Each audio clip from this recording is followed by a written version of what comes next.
Hi and welcome to this webinar called Adding Value. It's part of our Webinars for Power series, and I am Cherron Inko-Tariah of the Power of Staff Networks Consultancy, and I am thrilled because I am joined this afternoon by the one and only Rob Neal. Rob, do you want to say who you are and what you do? Certainly, Catch. Thanks, Cherron. My name's Rob Neal. I am what's regarded as a long-serving civil servant. Been across a few departments during my career and really anchored in the HR profession, human resources. I'm a qualified trainer and facilitator, and that's more or less what I do. And you do it very well. I've known Rob, we've known each other for a little while, haven't we? It's fair to say, a little while. Are we into a third decade yet, or is it just two? Sorry? Are we into a third decade yet? I don't want to give away ages here, but I think it's still 2 decades. I beg your pardon. Yeah. No. Yeah. She's right. But we're both really passionate about employee networks, both experienced in running them, and we've seen the whole spectrum of networks, from those that are doing fantastic work and being very proactive to those that maybe have lost their way a little bit and suffering from mission drift. But we support networks across the spectrum. But today, I'm really excited because we're talking about something called adding value. How do networks add value? And the reason why we're covering this is part of an ongoing series called the Value Continuum. And I'm going to show you on the screen what it looks like so you can get an idea about what we're talking about. And as you can see on the screen, this is the Value Continuum. There's 3 elements to it, being value, the network proposition, network value proposition, and adding value. So that's that final column in purple that Rob and I are going to be focusing on for the next 10 minutes or so. We know that when networks feel that they are a voice, when they're adding that influence in the organization, when they're beginning to make a change and a difference for their members, that well-being improves for people, productivity increases, and networks play a crucial role in helping to attract, retain, and develop staff. And that has certainly been my experience. And is that what you've seen as well, Rob? Absolutely. I think the only word that you implied there, but maybe it didn't come out overtly, is the word engagement. I think that well-being absolutely is increased and enhanced. I think productivity can be measured empirically over a period of time, and that improves. But I think what probably underpins all of that and really does speak to the network member when they are clear about their worth and their value and their purpose, is that they're individually as well as collectively, their engagement, their employee engagement increases. And their connectivity with the work really does begin to escalate. And as that escalates, those other rewards and benefits occur. And rightly so. I like what you said there about that connection and that engagement. I think organizations are now beginning to understand the value of that connectivity and engagement. And probably that's why they're beginning to see how networks are a crucial element of engagement in the workplace. And so it's easy for you and I to sit here and say, networks add value, they could do this, they can do that. But how do networks begin to understand their worth? Because I meet a lot of network leaders who are doing great stuff, or networks that are doing, wonderful work, but they don't actually see how powerful it is. They don't have that confidence to articulate it and demonstrate this is what we are doing. So how can networks start to begin to show or believe that they have this worth? Well, you're absolutely right, Cherron. I think we've worked with so many networks now across the decades that we acknowledge there's a real spectrum in terms of performance, like any other business unit really within an organization, that there will be fluctuation. I think my experience is that those networks that do best are the ones that really understand their purpose and why they exist. Oftentimes networks spring out of a reaction or a response to a gap or a lack of provision on behalf of the organization. So, in the case of race staff networks, or BAME as it's now referred, we have Black, Asian, minority ethnic staff really feeling a sense of underrepresentation, of lack of voice at senior levels, of inability for the organization to meet them at their point of need, so that the cultural norm is one of white, often male, often middle-aged, or certainly middle class, and that as a group of people, we come from different places and we don't all fit into that cultural norm. So a network springs up. It's a safe space for individuals to congregate, to network, and to find like-minded, like-spirited, like-experienced individuals that they can often just earth their emotion about a given challenge in the office, being treated a certain way. And I think sometimes when networks spring out of that kind of backdrop, it is possible, as they set about their work, that whether it be through change in personnel or just the passage of time, they let go of, or they forget why they came about, and they lose, as you've said, mission drift, but they drift away from their original mission. That's not to say that we shouldn't be in the business of refreshing, revamping, rebranding our purpose and how we look in the marketplace. Absolutely, that needs to be. We need to be thought leaders in how we set about our work within networks. But the core purpose needs to be anchored and remembered, and we need to remind ourselves, why does this network exist? And perhaps the most crucial question of all, what if it didn't exist? Would it even matter? And that can be our truest litmus. And if we ask that question privately and answer it honestly, I think we will set coordinates for a real sustainable course for any staff network that emerges. I agree with you completely. I think it's really important to ask that question, what if we didn't exist? And sometimes, I mean, I flip that around, and you know, when a network is trying to demonstrate its value or demonstrate why it should be there to maybe some colleagues in the organization that don't really understand, I challenge them to say to the organization, if we stop doing what we did, here's the impact it will have. Absolutely. Yeah? Absenteeism will increase, presenteeism will increase. You may see an increase in employment tribunals or harassment and bullying claims and all manner of things. These profit leaks, these hidden things that we take for granted because of the fantastic work networks do, is what they should be highlighting, I think. Absolutely. To demonstrate without us, things could be a lot worse. Absolutely. And all of those things are so costly, Cherron. You've mentioned, you know, you can start putting figures to those things and the actual bottom line. Add to it the hemorrhaging of talent, people walking away through fractured or broken psychological contract with the organization. There's this place, I don't belong here. We've seen the rise in the narrative behind belonging as an issue.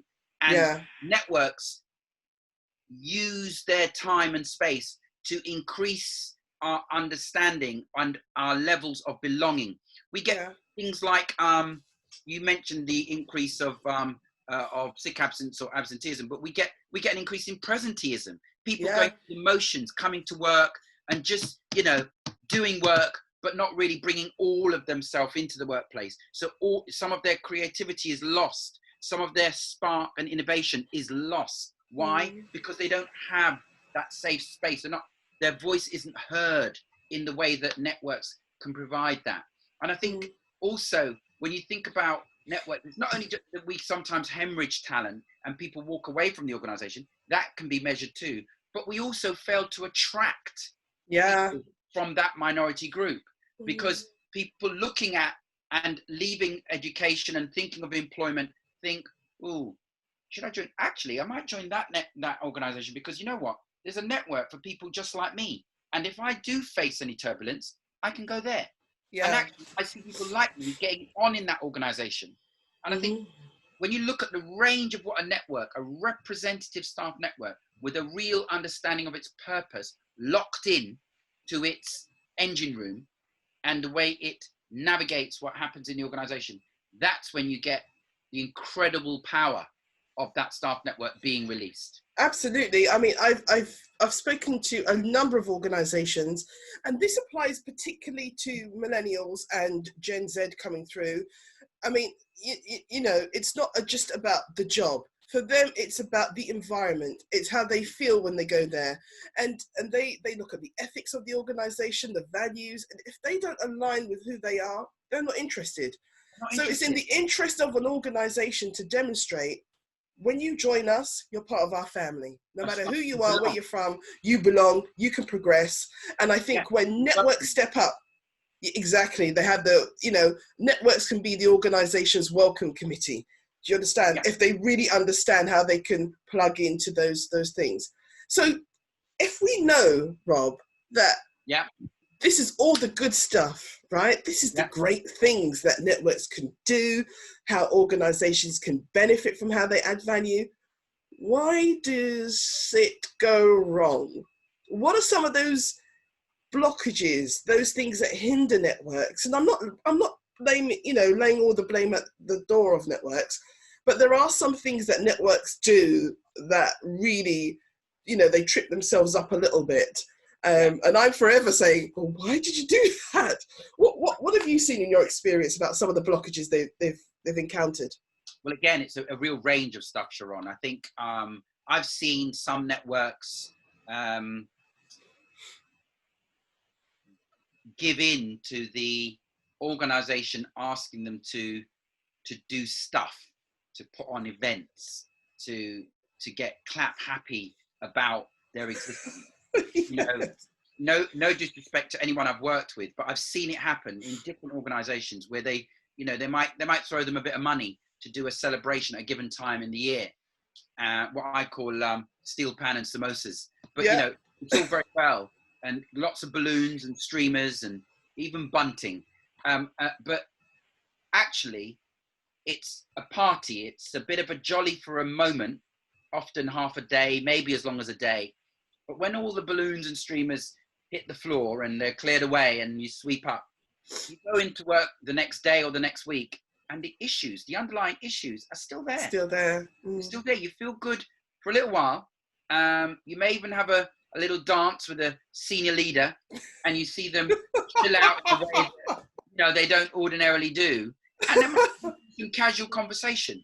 And you think you're moving closer to having an authentic conversation, but actually there's a bit of a game going on. There's a bit of a dance going on. It's a bit of a payoff in order to keep certain things or people happy, but actually the root isn't dealt with. Changing, yeah. The root isn't changing. We're treating some of the symptoms and not the cause. Yeah. But I think also, just to point back at the network itself, because it's not all about what the organization doesn't provide. I think there's a lot in that. But I think also sometimes you can get people hanging on to positions within networks past their own sell-by date.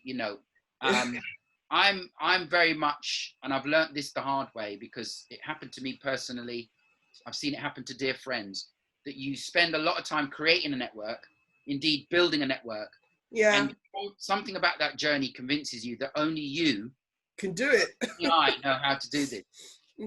And a bit like parenting, you've got to let go at some point, and you've got to build into your planning a succession plan that allows others to come, and even with better and fresher ideas, certainly, to do the network to its next era, its next phase. Because we all get older. We all need to make room for talented youngers to come through, and I think that can happen. I think also sometimes, just one more. Sure. I think sometimes what can happen, Cherron, I've seen this happen, is networks can sometimes become a bit of an echo chamber, and they can become a bit self-serving. Yeah. They might not go for the whole 9 yards and have lots of events and lots of steel pan and samosa efforts, because that takes a bit of doing. But they can can meet for the sake of meeting. In circles, and not actually align themselves with what the organization is there to do. And support the organization in being a better organization, because ultimately one of those residual core values should be, for any staff network, that we're here to make the organization a better organization. That's right. Because without us, it can't be. With us, all things are possible. And I think those three things come to mind off of your question. I mean, what you described in the first scenario is what, you know, I affectionately call eventitis. And let me be very clear. If you're watching this and you think, what, so we can't organise events? That is not what I'm saying. And I don't think that's what Rob is saying. No, what we are saying is, if you are going to organise an event, think about the outcome, not the output, not how many people turned up and how many people were dancing. And that's fun. But think about the outcome. How does it tie back into your goals? How does it tie back into your performance measures? How are you going to articulate what happened as a result of this particular thing? Okay, so let's be clear. Events are fine, but there has to be a measurement attached to it. There has to be an outcome. The other scenario described, and I am very familiar, and it affects chairs more than anyone else, is the founder syndrome. And or, you know, I remember I wrote a blog called Snow in June. And, you know, if we had snow in June in this country, they'd be like, well, what's going on? You know, it's weird when a season just hangs on for too long. We get sick and tired of it. You know, we don't mind snow at Christmas, but if you have snow in June, it's like, what's going on? And so for network chairs, you have to remember that the whole beautiful thing about a network is that continuous professional development, that pipeline feeding is so important. So what you say about succession planning is on point. And we just need to get better at doing that, better at funneling that pipeline. And you're right about the echo chamber as well, that moaning shop, or maybe moaning shop is a bit, you know, unfair, but we can just be a bit preaching to the choir a little bit without thinking about how do we actually reach out and begin to change some things. Yeah, and I think moaning shop, I get what you mean, Cherron, and you're right. It can perhaps sound harsh to any of our listeners, but as a variation of moaning, what it can sometimes become is a kind of a victim mentality where it's the network against the organisation. And the distance between the two gets wider and wider and wider. That's it. Yeah. And it never. The thought of aligning becomes an oddity in itself. Why would we want to align with the organisation? We're quite happy putting on our events, which may be scoped, but still putting on events. We're quite happy with the same people running the network year on year because we can fit it in and we know how to run it. But actually, are you making the organisation better? Really? You know, are you really stretching yourself as a network? Or has it just become a safe space to run to without necessarily challenging the organisation to do better on certain things? And I think what we can do is really convert the energy that we have with the indignation and even the outrage at the organisation falling short, but actually go that one step further, which is about solution orientated organization. How can this organisation be a better one? What does it need to do to be outrageously successful in providing network? Because here's the thing, my experience, my lived experience in the organisation is an integral part of the best solution. And when I get members together to have a ventilated discussion about what that needs to look like, feed that back into the organisation and have that clearly articulated, we will come up with a better way of doing things. If nothing else, it's an antidote to groupthink. It gives us the neurodiversity we need at the strategic level. And that's one of the things why I will always be in love with staff networks. Their potential to add value is phenomenal. It is. It really is. And I think, you know, I think it's important for anyone who wants to get involved in the network. Number one, it's unlike any leadership role you will ever have. I can guarantee you that. Everything. It's everything.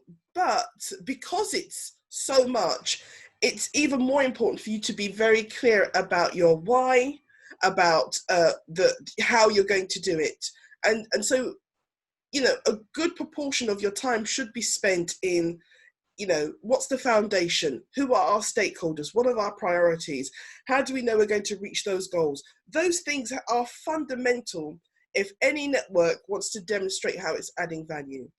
You know, you said at the start, Rob, about the importance of having that engagement with leadership, that senior sponsorship has to be there. And we need to know how to really engage effectively with our senior sponsors or our board champions, whatever you call them. But they have a particular role in the network.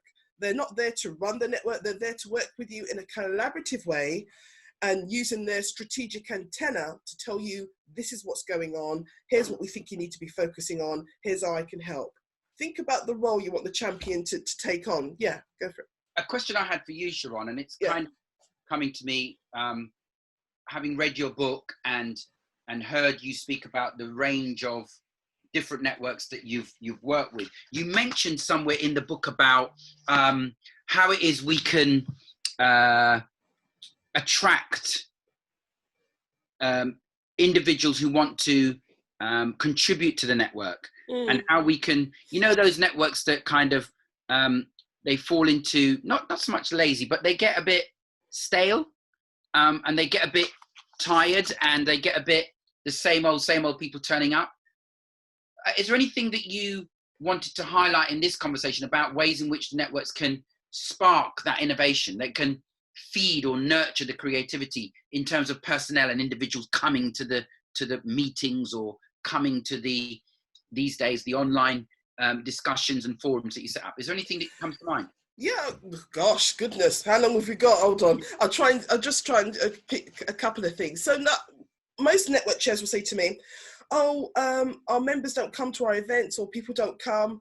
And then when you strip it down and say, well, what is your purpose, and what's on offer? What are the benefits? Why would they give up an hour of their time to come to a network event? They fail to articulate what some of those benefits are. And I said, if I asked you to name me 5 supermarkets, you could probably name me those supermarkets. Yes? These are supermarkets that have existed for just a year or two. They've existed for in some cases, hundreds of years. Yeah. And yet they still remind everybody, this is who we are, this is what we do, this is how it benefits you. Yes. So if they can see the benefit of doing that, and given the role networks are playing in the organization, surely you can understand why it's important for you to tap in to what your stakeholders are looking for, and show them that you are providing that for your members. Yeah. So I think sometimes we can be a little bit complacent and just assume that everybody knows why we exist. No. Yeah. And the other thing I encourage them to think about is, you don't have to do everything by yourself. Yeah. You will need to start reaching out to allies, and your allies could be other people in the organization who do not have the same protected characteristic. And if anything, that's a good thing, because that's who you need to help spread the word. And also be an ally to other networks. There you go.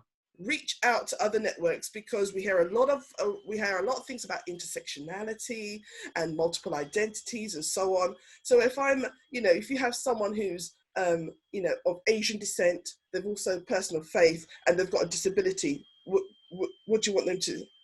How are you going to serve them? Yeah. Do you know what I mean? So when you come together collaboratively and you link arms together and say, okay, how can we do this to make sure that we are serving our members as a collective? That is really, really when it comes powerful.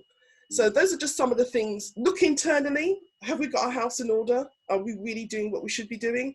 Look externally. How can we help the people who we don't necessarily go to? And that means knowing your stakeholders. So there's a couple of things that I'm always pushing.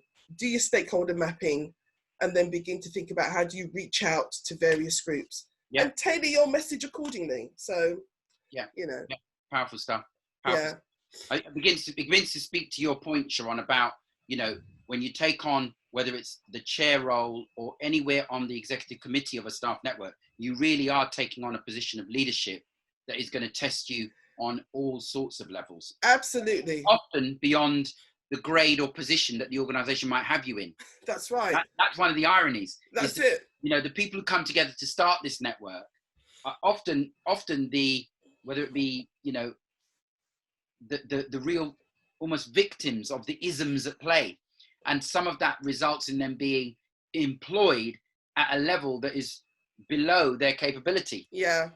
And so by leading a network, you get an opportunity to stretch and add examples to your CV. Absolutely. Doing. And I think one of the things that I love about the Power Staff networks and the space it now occupies is, how do we harness that realization, that reality, and Yeah. start offering tools and guidance and training that professionalizes the network and gets them into a position where they can do all of that work on purpose Yeah. and Yeah. do real added value to the organization. That's And right. that's what gets me excited about what's happening at the Power Staff Networks. Yeah, you're really good point. I mean, I often say to network chairs and leaders, especially those in the junior grade, park your grade at the door. Yeah. Because if your grade is going to hinder you from achieving your full potential as a leader of a network, then you need to remind yourself that when I'm in this role, I'm operating at this level, which may be far higher than what I'm getting paid for. Absolutely. And so, you know, that's it. I'm always about, as far as I'm concerned, I see myself as a chief executive of a board. And when I go to meet with stakeholders, I'm walking in that vein. So I know my mission, my aim, my values, my work plan, our achievements. I've got all of that to go. Yeah. And again, listeners, if we listen closely to what Cherron's saying, it's not therefore assuming that because you are taking on a CEO level position that you know all of what needs to be done as a CEO. That's right. Very often you won't know. No. You won't have had the exposure, you won't have had the learning and the training and the experience. But here's the thing, you instinctively will want to be doing some of those things. Yeah. And then with the learning appetite that you generate and with those that you build around you as a team, you can step into those learning situations. Yeah. Yeah. And fast. Yeah. Because the network will demand that of you. That's right. That's what I found over my years of early years running staff networks, middle years of taking up positions and being invited to take up positions, is that you arrive and if you have that honest conversation privately, you know, you will identify as a group of people what it is that you need to import. What are we missing? Have we got a finance person? Have we got a comms person? Have we got a policy person? Have we got an HR person? Now, you may or may not have some of those skills yourself, but you will know as a team that you need to have certain positions on that team filled. Exactly. So you set about your work and you recruit. Yeah. You recruit.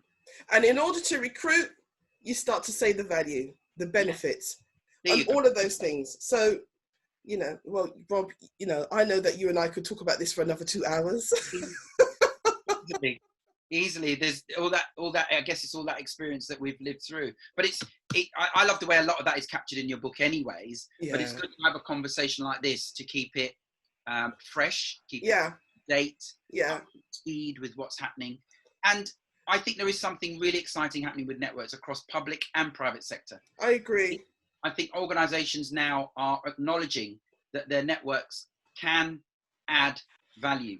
Mm-hmm. And some of those organizations are investing in that reality. And they are the ones that I think that will be ahead of the curve in the months and years to come. When you acknowledge that your network is here to add value, it's not periphery or peripheral. Mm-hmm. It's not about having volunteers run it and just hope that they can run it well because they're volunteers and they've got busy day jobs. Are we here to burn people out, or are we here to invest in our people and for a fixed period say, right, Cherron, Rob, others, you are going to take this network, lift it to a higher level, have it aligned with our organizational goals to deliver, and then we're in the organization. That's it. And attached to that, it's about, here's how we're going to use your experience as a leader in that role beyond the network. That's when we really start to see a shift, I think, in how network leadership is appreciated and valued. And so you're absolutely right. If you are watching this, I mean, we've uncovered, you know, a lot of material in here, and we aren't saying that it's a piece of cake. I think everything we spoke about suggests it isn't a piece of cake. Uh-huh. However, there are tools available. There are books available, and of course, as we mentioned at the top of the webinar, we've got the Value Continuum, and there's a toolkit attached to that. Yeah. All of the things that we do, Rob, myself, and the team, we do so to help networks understand their power and really understand how they are adding value, because you are a powerful resource in your organization. but we do need to get our house in order. We do need to get, our ducks in a row so that when the organisation comes knocking, we're ready. Absolutely. And final words from you, Rob, on this. No, I was just going to say, as shameful as it might be, I do have to say this because it certainly took my thinking and my work to another level that I didn't even imagine.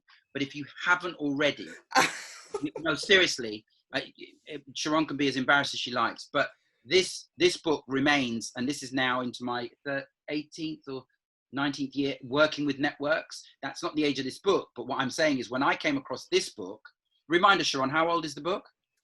It's now 5 years old. 5 years old. Well, when I came across this book, and I was studying commensurate with my ambition before that, but this still remains, for me, the authority. It's the best book I've ever read, and I've read a few, on staff networks, how to set them up, how to sustain them, and how to professionalize and take them to the next level. The Incredible Power of Staff Networks. Grab a copy, digest it, and take your network to the next level. Oh, well, thanks, Rob. I didn't ask him to do that, by the way. I'm sure you can see that I didn't. But look, we'll come to the end now. As I've said, I really hope that you found this useful, interesting, that it's challenged you or maybe inspired you to really think about how you can, as Rob has just said, take your network to the next level. We exist to help networks. That's what we live for. And so if we can help you, let us know how. Get in touch. Details will be on the screen afterwards. And we're just here to support networks. So Rob, it has been a delight. Thank you. And thanks for inviting me here. And all of those listening, stay well, stay safe, and stay strong as you focus on bringing the best network to your organization.